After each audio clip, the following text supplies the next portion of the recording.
Uma boa noite, meus amados irmãos e irmãs. Uma imensa alegria, mais uma vez, estar aqui juntamente com todos vocês. Vamos abrir as nossas Bíblias, aqui no Evangelho de Mateus, no capítulo 25. Vamos ler os versículos 1 a 13. Mateus, capítulo 25, versículos 1 a 13.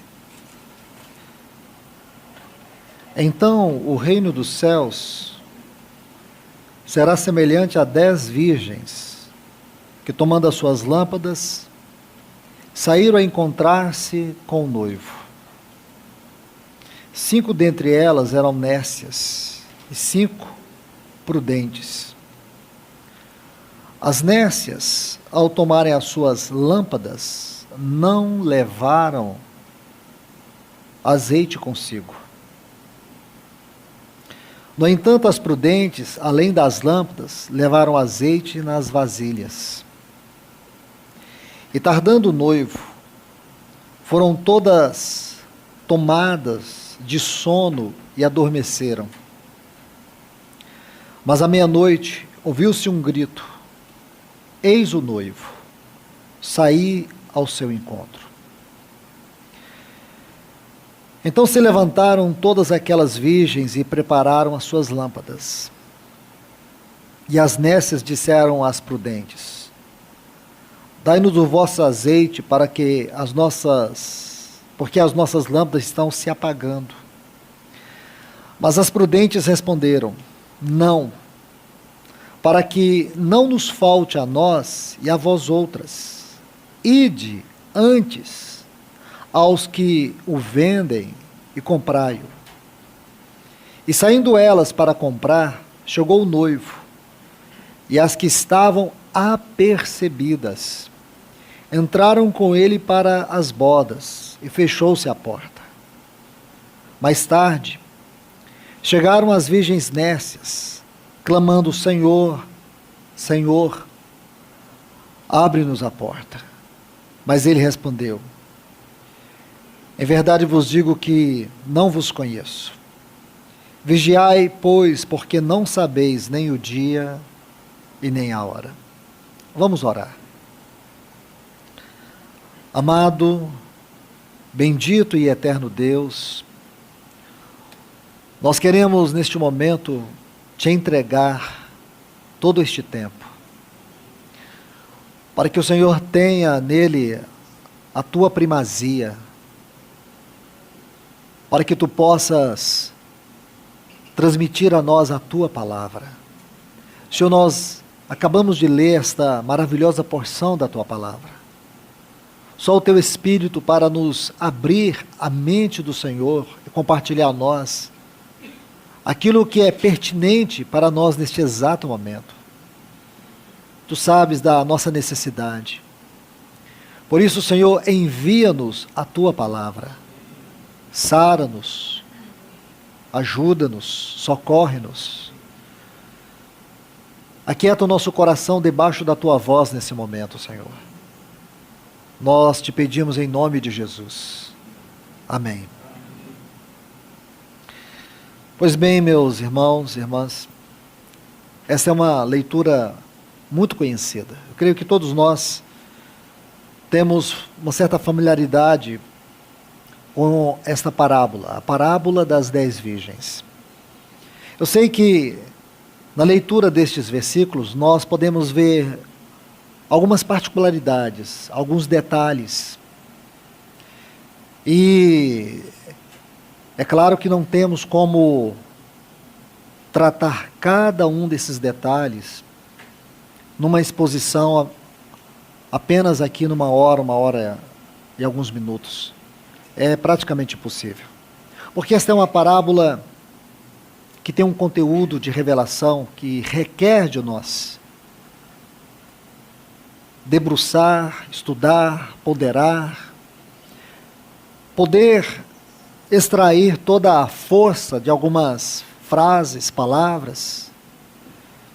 Porém, eu quero me deter apenas num ponto que acredito ser talvez o aspecto essencial daquilo que o Senhor deseja nos falar nessa parábola. Então, vamos caminhar bem devagar naquilo que o Senhor nos dispõe, ou naquilo que o Senhor deseja dispensar a nós, naquilo que Ele quer comunicar a nós. À medida que eu estava lendo com vocês aqui, eu creio que assim como vocês, os meus olhos passam sobre algumas coisas e me vêm perguntas, questionamentos, desejo de tocar em alguns pontos. Mas irmãos, por favor, eu gostaria apenas de traduzir alguns termos para que eles nos levem a algumas lições, algumas aplicações para a nossa vida espiritual. O primeiro ponto que eu quero que vocês observem está aqui no versículo 1. Então o reino do céu será semelhante a 10 virgens que, tomando as suas lâmpadas, essa é uma das palavras que eu quero estudar com vocês, lâmpadas. Se você estuda aqui em Provérbios, capítulo 20, o versículo 27, é muito importante você tomar esse texto. Sabe por quê? Ele diz assim: o espírito do homem é a lâmpada do Senhor. Nós sabemos que a Bíblia, ela possui aproximadamente umas 20 figuras de linguagem. E lâmpada aqui, ela fala do nosso espírito. É muito importante você considerar isso. Nós temos que explicar a Bíblia pela Bíblia. Observe, o Espírito do Senhor, o Espírito do homem, aliás, é a lâmpada do Senhor. Então nós já temos aqui uma tradução importante, ou uma interpretação importante do que o Espírito Santo quer nos falar sobre esta lâmpada. Este é um ponto que eu desejo lhes mostrar. O segundo, aqui nós temos a parábola das 10 virgens. 5 nécias, 5 prudentes. Também precisamos explicar essas duas palavras. O que, biblicamente falando, significam essas virgens nécias? A melhor maneira é traduzir este termo. E vamos mais uma vez usar o livro de Provérbios. Por quê? Não há outro livro na Bíblia que nos dá uma luz, que nos traz clareza sobre o significado desta palavra. Então vamos ler alguns textos aqui em Provérbios para traduzirmos esta palavra nécio. Provérbios capítulo 1 e o versículo 7. Se você ler todos os textos, alguns deles você vai encontrar a palavra louco, mas é o mesmo termo no hebraico, para nécio. E esse mesmo termo vai traduzir para nós, mesmo que uma palavra que encontramos no Novo Testamento, que tem a sua origem no grego. Porém, eu digo para vocês, você não vai conseguir extrair toda a força e significado dessa palavra na sua tradução se você se debruçar apenas no Novo Testamento. Porém, a Bíblia interpreta a própria Bíblia, e nós vamos buscar aqui, no livro de Provérbios, alguns textos que vão clarear, esclarecer, trazer maior significado desta palavra nécio, para entendermos o que realmente, o que espiritualmente, o Espírito de Deus quer nos mostrar sobre as implicações das virgens nécias, e o quanto isso pode ser uma exortação para nós. Provérbios capítulo 1, versículo 7 diz: o temor do Senhor é o princípio do saber, mas os loucos ou os nécios desprezam a sabedoria e o ensino. É importante você tomar essa frase, porque aqui nós já estamos definindo, explicando o que significa a palavra nécio, ou melhor, o que espiritualmente representa essas virgens nécias. São aqueles que desprezam a sabedoria e o ensino espiritual. Isso vai te ajudar a interpretar esta parábola. E digo mais, esta é uma parábola que tem um teor profético, nós sabemos disso. A parábola das 10 virgens, ela tem uma aplicação profética. O seu contexto é profético, é escatológico. E a escatologia, ela não pode ser interpretada com o que eu acho, uma axiologia. A escatologia, toda ela, irmãos, todo o livro de Apocalipse, Daniel, os demais livros proféticos, eles precisam ter um respaldo totalmente bíblico. Nós não podemos criar imaginações.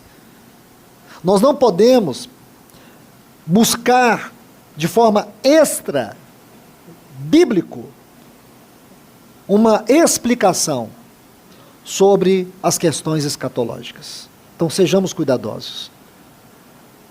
Aqui você tem um primeiro degrau, podemos colocar assim, para entender o que espiritualmente significa essas virgens nécias.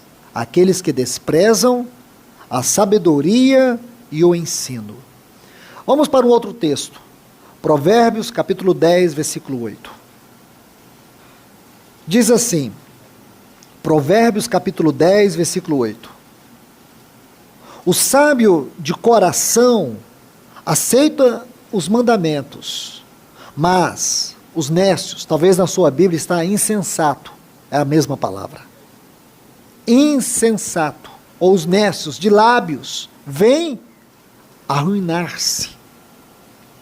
Então, esse próprio texto aqui, na sua composição total, explica para nós, porque ele está colocado de uma maneira paradoxal. O nécio aqui é aquele que de lábios vem arruinar-se. O sábio aceita, porém o nécio não aceita. Pelo contrário, o que ele vai dizer? Ele vem causar dano para si próprio. Vamos para um outro texto. Capítulo 12, versículo 15.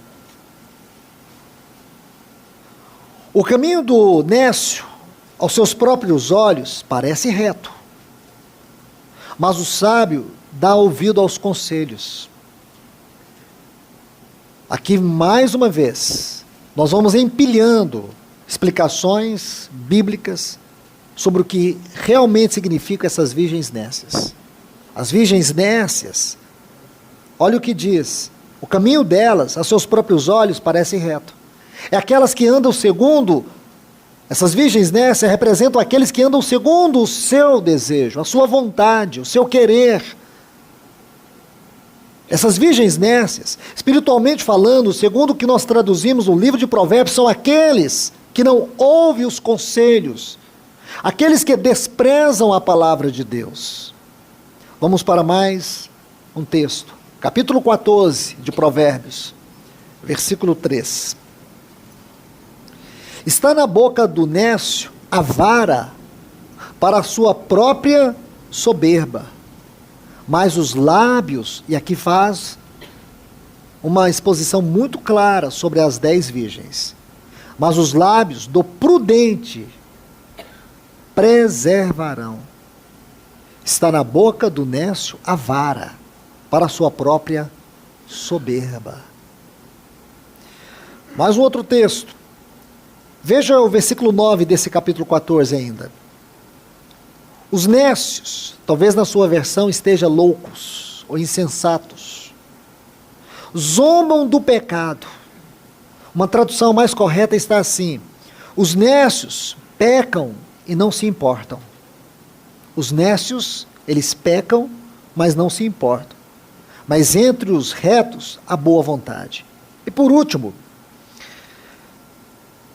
capítulo 24 e o versículo 7. Provérbios 24, versículo 7. A sabedoria é elevada para o nécio. No juízo, a sua boca não terá palavra. Então, meus irmãos, irmãs, o que nós podemos extrair desses textos para entender o que espiritualmente significa essas virgens nécias? Aqui nós temos, nesses textos, fala de uma pessoa insensata, alguém que despreza a sabedoria, alguém que zomba quando é repreendido, alguém que peca e não se importa. Todos esses textos interpretam para nós essas virgens nécias. Agora, vamos entender como que a Bíblia define as virgens prudentes. Vou pegar apenas um texto e ele por si só já diz tudo. Deixa eu citar esse texto. Mateus capítulo 7 e o versículo 24. Ele diz assim, Mateus 27 e o versículo 24. Todo aquele, pois, que ouve as minhas palavras e as pratica, será comparado ao homem prudente que edificou sua casa sobre a rocha. Esse texto aqui de Mateus explica para nós perfeitamente o que é um cristão prudente, ou essas virgens prudentes. Aquele que ouve as palavras do Senhor e as coloca em prática. Aqueles que edificam a sua vida sobre a rocha, porque nós sabemos que a rocha é Cristo. Meus irmãos e irmãs, eu estou colocando todos esses textos para começarmos a entender esta parábola, essa preciosa parábola. Mas ainda temos que avançar. Um outro termo que eu quero lhes mostrar, por favor. Aqui, no versículo 3 de Mateus, capítulo 25, diz assim: as nécias, ao tomarem as suas lâmpadas, não levaram azeite consigo. Mateus 25, 3. Eu quero que você observe a palavra azeite. Nós também vamos ter que interpretar essa palavra à luz da Bíblia. Por quê? Eu creio que se conseguirmos aqui explicar o verdadeiro sentido espiritual dessa palavra, aí nós já temos um quadro muito claro diante de nós. Essa parábola, ela vai se tornar algo tão claro, tão nítido, e podemos extrair muitas lições. Eu creio que a partir daí, podemos perceber como a voz do Senhor vai nos exortar. Vamos sentir a vara e o cajado do Senhor, para que na luz da palavra do Senhor, Ele venha julgar o nosso coração. E que nós possamos, debaixo da luz da palavra do Senhor, dizer se eu sou um cristão nécio ou se eu sou um cristão prudente. Então vamos agora interpretar essa palavra azeite. Para isso, abra sua Bíblia em Êxodo capítulo 25 e o versículo 6. Se os irmãos quiserem apenas acompanhar a leitura, porque eu creio que eu estou cansando vocês com tantos textos. Ainda temos muitos para ler. Vamos entender isso aqui, irmãos. Porque é uma parábola, é uma profecia. Nós não podemos jogar os termos aqui de forma aleatória. Precisamos estudar cada um deles para entender a grandeza da mensagem que está contida aqui. Vamos lá. Êxodo capítulo 25, versículo 6. Diz assim: o Senhor está requerendo os elementos para a edificação do tabernáculo. Ele está pedindo uma oferta. Então observe bem isso. Azeite para a luz. Especiarias para o óleo de unção e para o incenso aromático. Deixa eu fazer uma explicação aqui nesse texto. Azeite para a luz, ok. Especiarias para o óleo. Essa expressão óleo no hebraico é a mesma palavra para azeite. Então aqui fala do azeite para a luz, o azeite para a unção e para o incenso aromático. Neste texto nós vamos começar a entender o que significa o azeite do ponto de vista espiritual. Primeiro, azeite para a luz, azeite para a unção. O que espiritualmente significa luz? O que significa luz? Luz significa vida. Se você quer entender isso, irmãos, você precisa ler João capítulo 1. Quando vai dizer no princípio era o verbo. O Verbo era Deus, o Verbo estava com Deus. Aí, se você vai lendo mais embaixo, ele estava no princípio com Deus. Ele era a luz. Então o Verbo era a luz. O Verbo é a vida. A vida estava nele e a vida é a luz dos homens. Então, luz, biblicamente falando, é um termo para vida. A manifestação da vida é em forma de luz. Luz é a realidade da vida, biblicamente falando. Por isso que Jesus diz: eu sou a luz do mundo. Meus irmãos e irmãs, quando você lê esse texto aqui de Êxodo 25:6, azeite para a luz. Então, como nós podemos traduzir isso? Então, o azeite está intimamente ligado à vida. O azeite está ligado à unção. E nós sabemos que o azeite é uma tipologia da pessoa, da obra do Espírito Santo. Então, vamos traduzir isso agora dentro do contexto da parábola das 10 virgens. O que espiritualmente significa dizer que aquelas virgens nércias, elas não tinham azeite suficiente. Elas não tinham azeite o suficiente em suas candeias. Significa que elas não tinham vida e elas não tinham unção. Aqui começamos a entrar mais para dentro da parábola das 10 virgens. Essas insensatas, que a Bíblia chama de loucas, porque é uma grande loucura, irmãos. É uma grande loucura você viver a vida cristã e não experimentar a sua realidade espiritual. É uma grande loucura você viver a vida cristã de maneira superficial. É uma grande loucura você ouvir que o Espírito de Deus, o Espírito Santo, o bendito Espírito Santo, o Paracleto, veio nos habitar e você ser uma pessoa que não tem nenhum relacionamento com Ele. É uma loucura você viver a vida cristã de maneira que você não consegue tocar a realidade de tudo aquilo que Cristo é, em termos de vida. É uma loucura você viver a vida cristã e não ter a noção do que ela representa, do seu significado, da sua realidade, do seu poder, de todas as glórias que estão envolvidas nessa tão grande redenção na qual nós somos o objeto do amor de Deus. É uma loucura. É uma loucura você viver a vida cristã e não saber o que é a vocação celestial, o que é o nosso chamamento.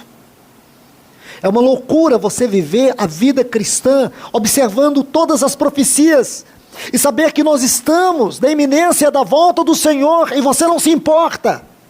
É uma loucura. Por isso que nós temos aqui essas virgens loucas, nécias. E temos agora palavras que vão nos fazer olhar de forma mais microscópica para a realidade, para a situação, para o contexto espiritual delas. Falta de vida, falta de unção. Aqui está a explicação. Porque elas foram rejeitadas pelo Senhor. Porque elas bateram na porta e o Senhor não abriu. E o Senhor ainda disse para elas, não vos conheço. Você até pode achar que essas virgens aqui, irmãos, elas são uma figura dos ímpios. É impossível. Hermeneuticamente falando, é impossível. Porque o Senhor vai nos dar um número que fala de generalidade, ou nos mostra um quadro geral, 10 virgens. Virgens é uma figura de pureza. Aqui nós temos uma figura da totalidade da igreja. E o que o Senhor quer dizer que dentro da igreja, mesmo na vida da igreja, muitos não participarão do seu reino, porque se você observar o primeiro versículo do capítulo 25, vai dizer assim: então o reino dos céus. Ele está falando de reino. É muito importante para todos nós sabermos esta clara distinção entre salvação e reino.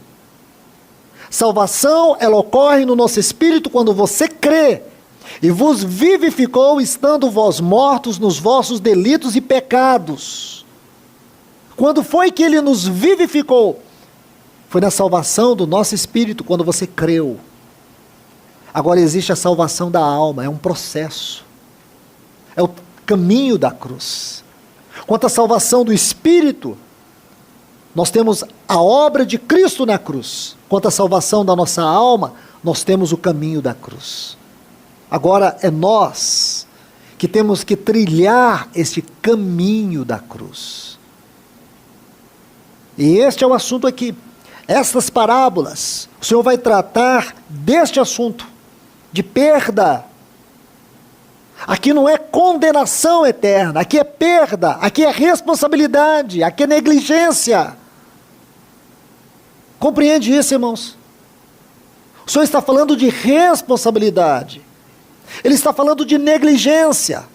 Ele está nos exortando quanto à nossa responsabilidade espiritual, quanto à obra do Espírito Santo, a sua obra na nossa vida, o Espírito de habitação, sua vida e unção. E que podemos desprezá-lo. Isso é muito claro para nós, irmãos. Vida e unção. Eu vou tentar resumir isso para vocês. O que significa esta vida? Essa vida do Espírito em nós. Essa obra grandiosa que o Espírito Santo veio fazer em nós. Porque Cristo veio e morreu, ressuscitou e ascendeu. E o Espírito Santo desceu. Ele veio para substantificar, para magnificar tudo aquilo que Cristo realizou dentro de nós. Ele veio fazer uma obra dentro de nós. Tudo aquilo que Cristo ensinou e falou, quanto aos privilégios da glória da sua obra redentora e que nós podemos experimentar, só o Espírito Santo nos habilita, nos capacita. Então, meus irmãos, vamos entender o que significa esta vida, esta unção.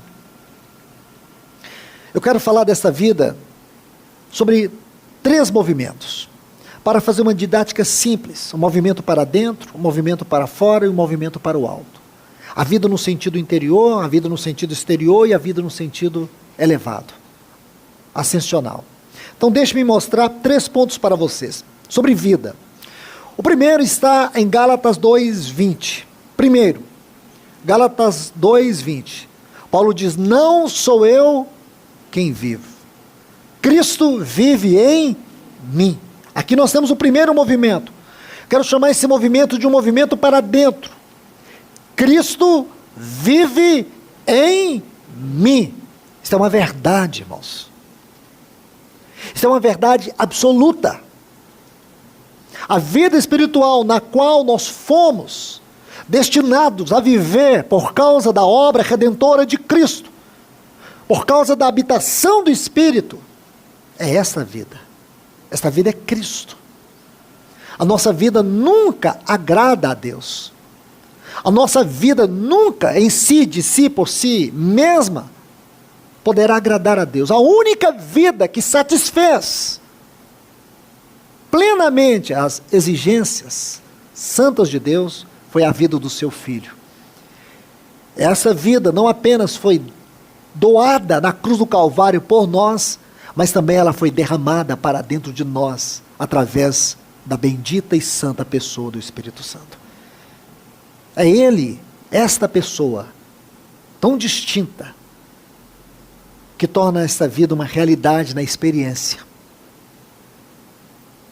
Então aqui está, Cristo vivendo vivendo em mim. Um movimento interior.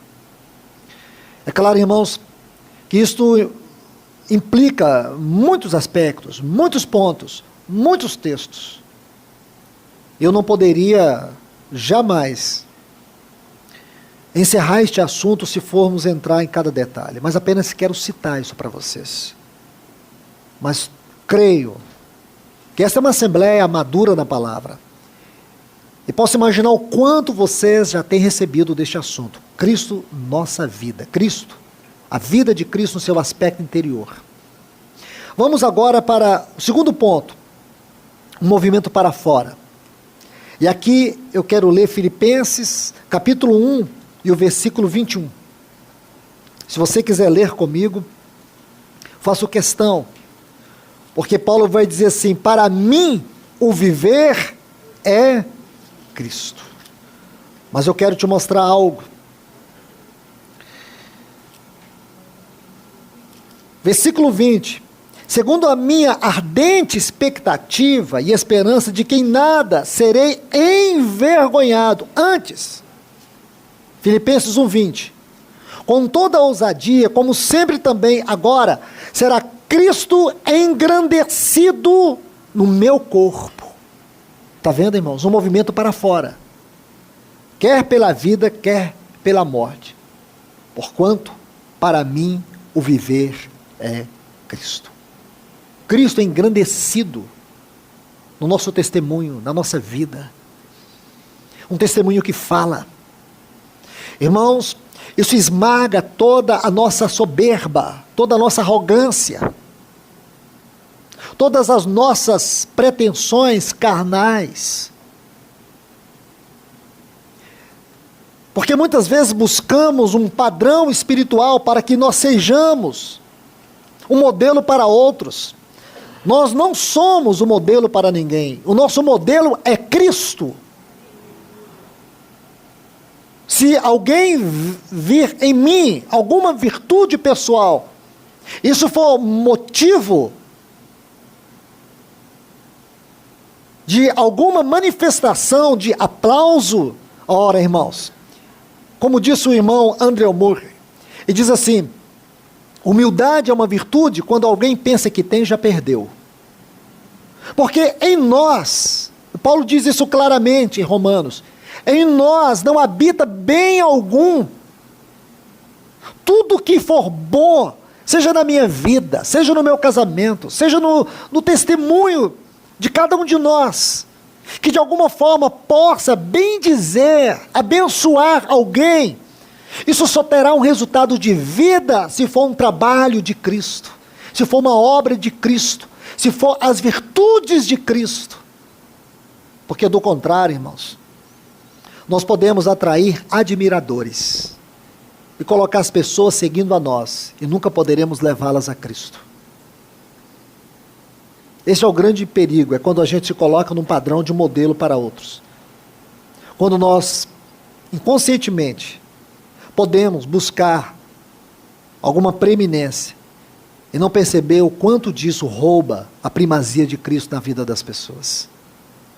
Nós não temos seguidores caminhando atrás de nós. Toda a nossa vida e serviço tem o único objetivo: levar as pessoas a Cristo. Então este é um movimento também, da mesma forma, irmãos. Quanto poderia ser dito aqui? Quantos textos poderíamos estudar, mas tenho que avançar, irmãos. Vamos olhar o último movimento, o movimento para cima, Colossenses capítulo 3, versículo 4, movimento para o alto. Aqui ele vai dizer que Cristo é a nossa vida. Mas observe o contexto desta frase, Colossenses capítulo 3. Paulo diz assim: porque fostes ressuscitados juntamente, é importante essa palavra, juntamente com Cristo. Buscai as coisas lá do alto, onde Cristo vive, assentado à direita de Deus. Buscai as coisas lá do alto, não nas que são aqui da terra, porque morreste. Agora observe, e a vossa vida está oculta juntamente com Cristo em Deus, quando Cristo, que é a vossa vida. Você está vendo? Um movimento para o alto, um movimento para fora e um movimento para dentro. Esses três movimentos mostram para nós o que verdadeiramente significa este espírito de vida. Eu posso dizer para vocês assim, essas experiências tão gloriosas da vida espiritual, tudo isto foi o que as virgens nécias perderam. Sabe por que elas não tinham azeite? Porque elas perderam a realidade da vida espiritual. Esses movimentos que eu usei como uma forma de didática para descrever o que significa a vida do Espírito, porque o azeite fala de vida, da vida do Espírito Santo. Não podemos separar a vida do Espírito Santo da vida de Cristo, embora são três pessoas distintas, porém elas operam e trabalham juntas. Isso nós temos que entender, que nessa dispensação ele veio como espírito de habitação, tornando real toda a mensagem do Evangelho, daquilo que Cristo nos deixou, toda a sua obra para dentro de nós, como vida. Oh, irmãos, como nós vivemos numa época de uma extrema pobreza espiritual. Nós vivemos numa época onde as pessoas cultivam mais o intelectualismo, onde as pessoas estão extremamente conformadas, ajustadas com os padrões do mundo, e elas perderam os padrões espirituais, os padrões celestiais. E aqui nós temos uma exortação clara. O que significa, espiritualmente falando, essas virgens nécias? Aqueles que perderam a realidade da vida do Espírito. Aqueles que deixaram de cultivar a vida do Espírito.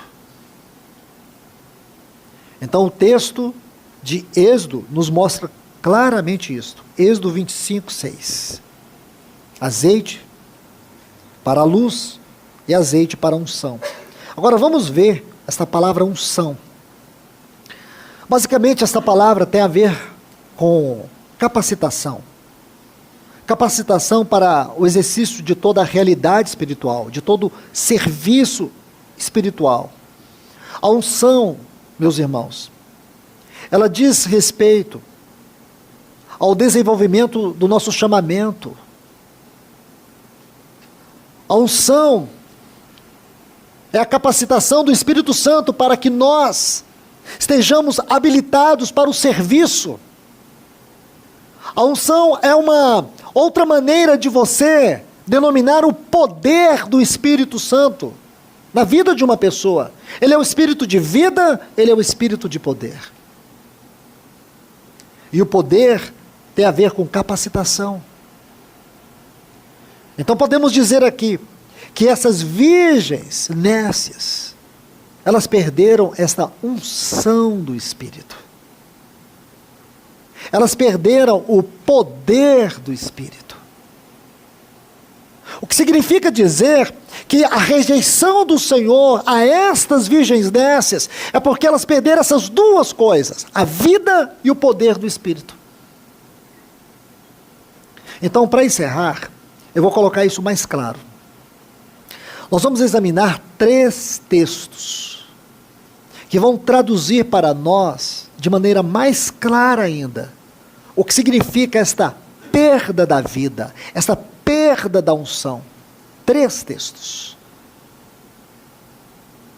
E aqui acredito, irmãos, que vai ampliar a nossa concepção deste assunto, o nosso entendimento desse assunto, como também a seriedade dele, que deve reivindicar de nós um coração quebrantado e rendido aos pés do Senhor, para que a sua palavra nos sonde, para que a sua palavra possa, na luz, levar-nos a perceber se somos virgens nécias, ou se somos virgens prudentes. Porque se somos virgens nécias, o Senhor está dizendo para nós: vem, compre de mim, vem buscar em mim o azeite para as vossas cadeias. O Senhor está se dispondo a nós, irmãos.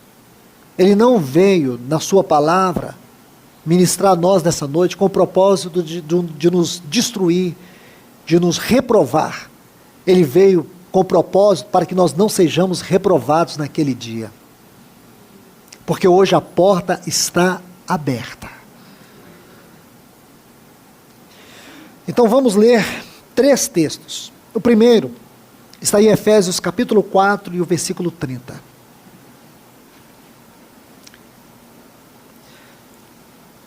Três advertências sobre o desprezo à obra do Espírito Santo. Vamos ler esse texto com muito cuidado, porque aqui tem alguns pontos que nós precisamos nos dedicar a eles. Efésios 4:30.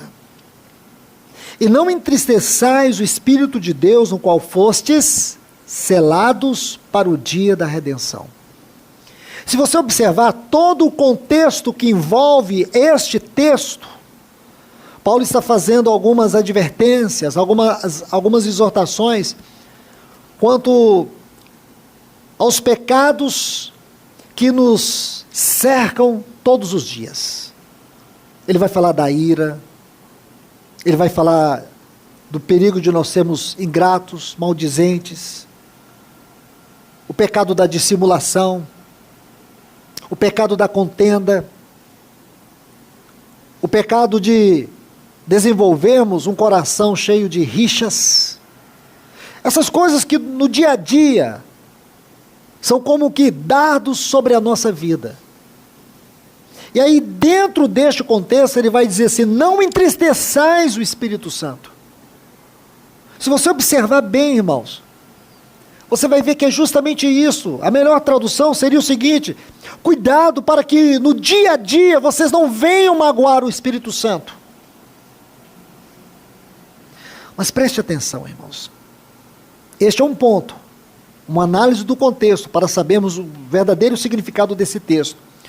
Agora, vamos entrar para dentro do texto. Observe esta palavra, entristeçais. Esta é uma palavra que tem um sentido muito especial. Sabe de onde que Paulo retirou esta palavra? Esta palavra significa lamentar por uma pessoa amada que morreu. Escute bem, irmãos. É o lamento por uma pessoa amada que morreu. Essa palavra tem uma contundência impactante, irmãos. É alguém que está lamentando sobre uma pessoa que morreu. Sabe o que esse texto está dizendo para nós? Que quando nós magoamos, quando nós ferimos, quando nós entristecemos o Espírito Santo, ele lamenta sobre nós, como um pai que chora a morte de um filho.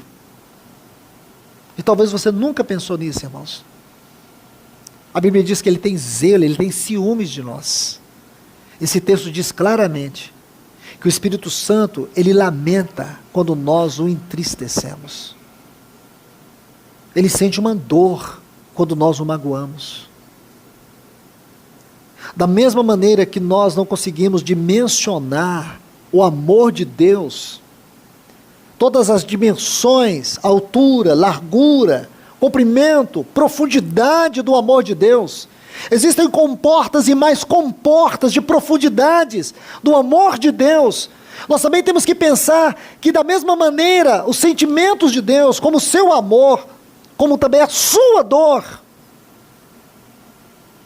é algo tão profundo nele mesmo. Então ele sente uma dor, um lamento, quando nós o entristecemos. Agora observe, não entristeçais o Espírito de Deus, no qual fostes, a palavra ali, selados, dá a ideia de marcar com selo, com 3 objetivos: segurança, confirmação e autenticação. Selados. É lindo isso, irmãos. Porque Paulo está dizendo aqui que o Espírito Santo nos foi dado para a nossa segurança eterna.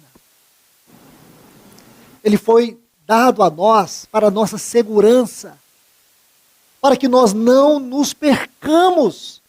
Ele, como um selo, e essa palavra significa tudo isso, o sentido dela, segurança. Ele foi dado como uma confirmação. O que nós podemos entender com essa palavra confirmação? Confirmado, firmado, autenticado, selado, garantido.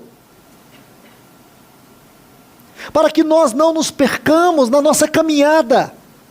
Então Deus nos deu o Espírito Santo. Então como nós podemos magoar este Santo Espírito, este Santo Paracleto, que é o nosso advogado, é o nosso ajudador, é o nosso consolador, é o nosso conselheiro, é o nosso sustentador.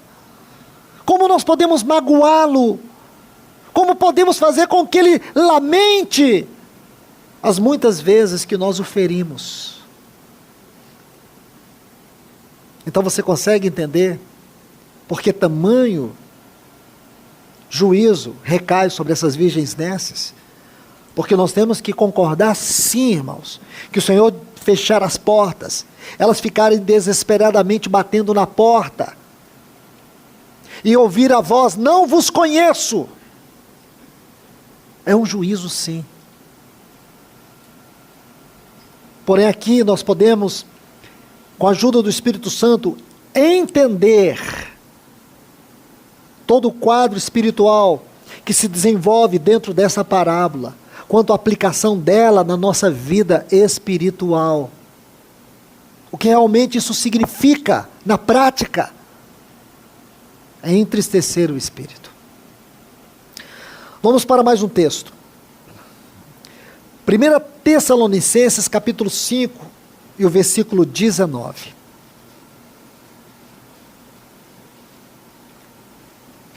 Está assim: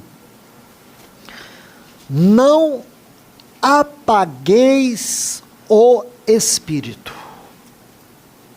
Não apagueis o espírito. Vamos tentar traduzir essa palavra, o que realmente ela significa no contexto desta primeira carta aos Tessalonicenses.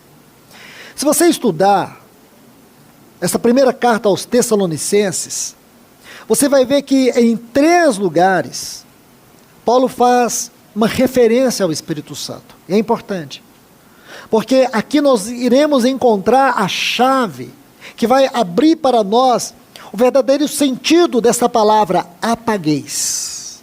O que ela espiritualmente vai nos dizer. O primeiro texto está em 1 Tessalonicenses aqui no capítulo 1 e o versículo 5. Observe o que Paulo diz. Porque o nosso evangelho não chegou até vós tão somente em palavras, mas, sobretudo, em poder no Espírito Santo. Eu quero que você grave esta palavra, poder. Mais adiante aí, versículo 6.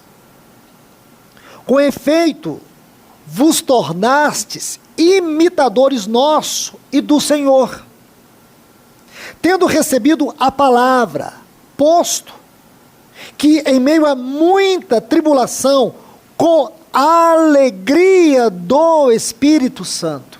Aqui eu quero que você sublinhe a palavra alegria. E por último, o capítulo 4 e o versículo 8. Paulo vai dizer assim, capítulo 4, versículo 8. Dessarte. Quem rejeita estas coisas, não rejeita a homem, e sim a Deus, que também vos dá o seu Espírito. Então nós podemos aqui, irmãos, ver que Paulo fala do Espírito Santo como poder, como alegria, como dádiva. Como dádiva. Poder, alegria e dádiva. Aí ele diz, não apague. Não apague essa dádiva, não apague esse poder, não apague essa alegria. Sabe por que muitas vezes nós não conseguimos sentir alegria na presença de Deus? Não é um problema de sentimento, não é um problema de emoções, é um problema espiritual. É porque nós temos apagado o Espírito Santo. O nosso problema é que temos apagado o Espírito Santo na nossa vida devocional. E aqui está mais uma explicação. Aquelas virgens nécias, espiritualmente representa que elas entristeceram, elas apagaram o Espírito Santo. Por isso elas são chamadas de loucas. Loucas. Então nós temos mais uma particularidade aqui para interpretar a natureza dessas virgens nécias. Vamos para a última porção. Hebreus. O capítulo 10 e o versículo 29.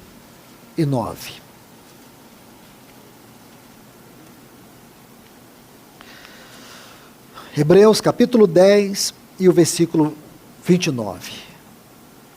De quanto mais severo o castigo, julgais vós, será considerado digno aquele que calcou aos pés o Filho de Deus e profanou o sangue da aliança, com o qual foi santificado e ultrajou o Espírito da graça. A palavra ultrajar aqui significa tratar vergonhosamente, agir de maneira desrespeitosa, insultar, agir de forma insolente quanto ao Espírito. Então, meus irmãos e irmãs, podemos ver nessas porções todo um quadro que revela para nós a natureza, o caráter espiritual dessas virgens nécias. Que vocês possam receber essa palavra vendo o amor de Deus, vendo o cuidado de Deus, vendo o Senhor dizendo para vocês: não é assim que eu anelo, que eu espero que vocês vivam a minha vida. Não é assim que eu desejo encontrá-los naquele dia. É isso que o Senhor está mostrando. Essa para mim é a grande lição que podemos extrair da parábola das 10 virgens. Não magoar o seu espírito, perceber a sua vida, perceber a sua unção, porque tudo isso é nosso, irmãos, tudo isso veio habitar dentro de nós. Então não podemos agir de qualquer maneira. Seremos indesculpáveis diante de Deus se agirmos como essas virgens nécias.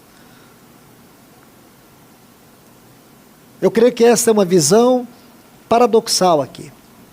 E ela está muito clara para nós. Porque o Senhor anela que sejamos prudentes. Nossa vida é edificada sobre a rocha. Viver e praticar a palavra do Senhor.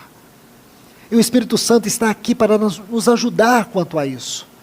Então, meus irmãos, que o Senhor fale a cada um de nós nessa noite. Que a sua palavra penetre o mais profundo do nosso coração. Que ela possa lançar luz e nos revelar se de alguma forma nós temos entristecido, nós temos apagado, nós temos ultrajado esta santa e bendita pessoa que nos é mostrada nessa parábola como um óleo, como um azeite. Que o Senhor nos ajude, irmãos. Que Ele fale a todos vocês. Que a palavra do Senhor possa nos pastorear nesta hora. Vamos orar. Pai, no Teu bendito nome é que nós oramos, Senhor. Não há nada mais a que acrescentar, a não ser, Senhor, dizer a Ti que a Tua misericórdia nos alcance por meio dessa palavra, Senhor. Que Tu venha nos sondar nesta hora, com a Tua voz. Porque, Senhor, nós não queremos ser encontrados diante de Ti naquele dia como virgens nécias. Como aqueles que desprezam a obra do Teu Espírito. Como aqueles que desmerecem, entristecem a obra e a pessoa do Teu Espírito. Ajuda-nos, Senhor, a compreendê-lo mais e mais. Ajuda-nos a percebermos, Senhor, a grandeza da sua obra em nossa vida e através de nós. Ajuda-nos a ver o lugar que Ele ocupa na nossa vida, tanto de maneira pessoal como também em nossa vida de assembleia, em nossa vida congregacional, seus ministérios, seus dons, sua capacitação, como nós dependemos dEle em todas as esferas da nossa caminhada espiritual. Ajuda-nos, Senhor. Ajuda-nos. Que Ele não se sinta entristecido entre nós. Que Ele não se apague em nós. Não permita que nós venhamos ultrajá-lo, mas que nós venhamos honrá-lo. Bendizemos o Teu nome, porque um dia o Senhor enviou este santo paracleto para nos habitar. Então, Senhor, que esta palavra, ela venha nos conduzir mais uma vez. Te pedimos em nome de Jesus. Amém. Que Deus vos abençoe, irmãos.